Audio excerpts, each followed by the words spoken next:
everyone has just been sitting back waiting for your name to get mentioned, for this idea to be brought up, for this to be a possibility so that they could chime in with their 2 cents. And all of their 2 cents is, please stop acting like this is just like an idea and get to moving. We got plans to make. We've already put them in our plans anyways. Can you please just like take this idea and run with it? Take that risk for once. It does feel like whatever this was between you two, which is interesting, right? Like, I understand. They're expecting a lot more pushback because of whatever catastrophic events kind of happen here. There's almost an understanding, though, around it. I assume the person you're in separation with, if the family knows who they are, they know they got their shit. So whatever shit you did, it's not like they're holding you like by the fire, right, to it. Because there's things, it feels very like, yeah, you did wrong, they did wrong.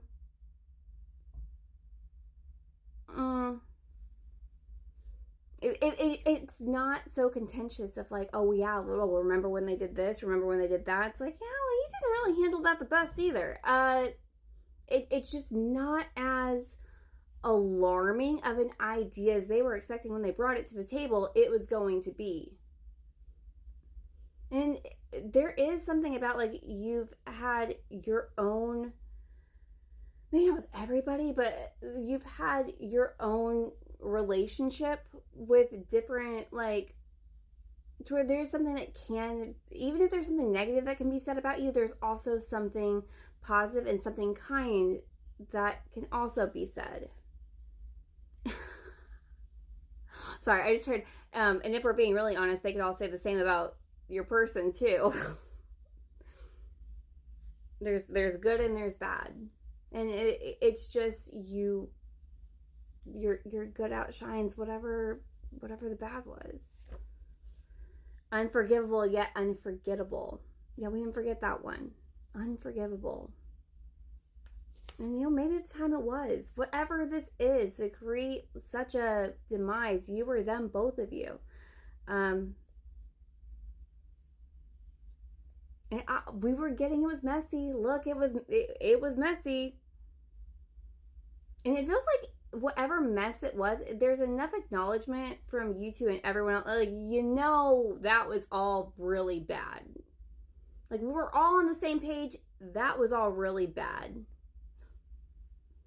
And that's the thing when it comes to like these twin flame dynamics. When it's just soulmates, you don't tend to have those triggers. When it comes to the twin flame, the triggers, it's the things about yourself that you need to face, and it's like a mirror saying, right here, here it is.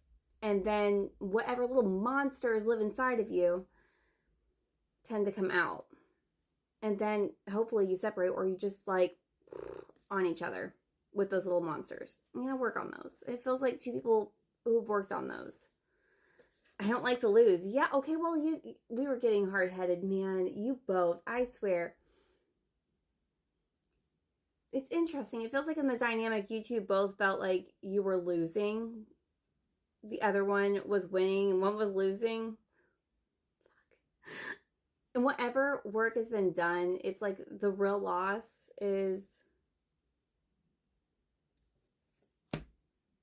us. Because neither of you really, I don't think either of you still like to lose. And it does feel like there would be some kind of loss. Can we please get into the offer though? Like, what is, because we keep talking about the offer. What is the offer that's being made here? The confessions that are coming through. What's up? Would you be fair? Would you be fair? You weren't all sunshine and lollipops and, okay, that's a song. Couch cuddling.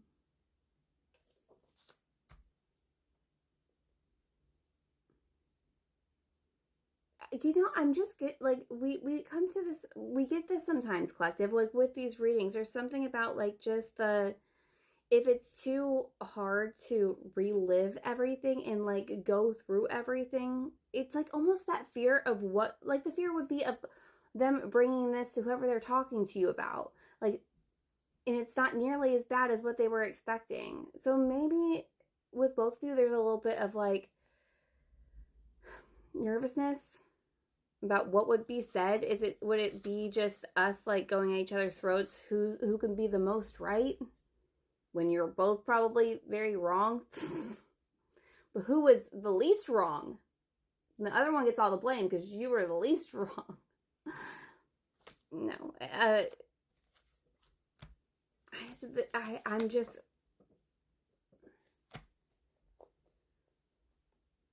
There's an admiration for both of you. Just wanting to be in a peaceful environment with each other. Not that you don't have to work through whatever, but it's just maybe we don't have to lay it all out there day one, right? Like maybe we don't have to go through all of our shit on day one. Maybe we can just pretend it's our first time meeting and have like a date where we get to know each other and not bring up every single awful thing that's ever happened. Bite my lip. What is with all the red lately? We've been getting red like crazy. Bite my lip. Yeah, maybe you don't talk about everything. Maybe you just smooch a little bit on the couch and learn to get reacquainted with each other. I can't ask you to wait. I may never be ready.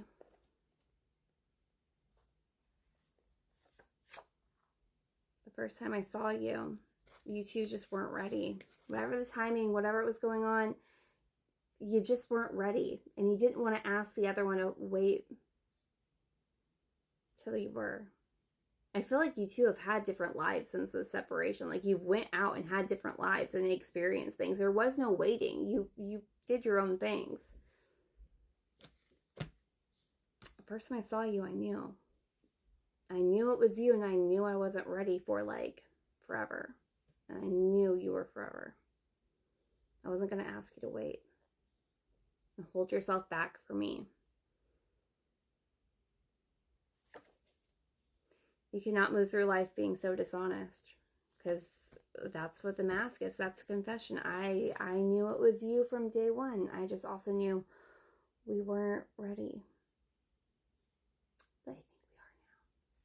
We're going to do part 4 for my TT subscribers and YT members. Rest of you, enjoy your day.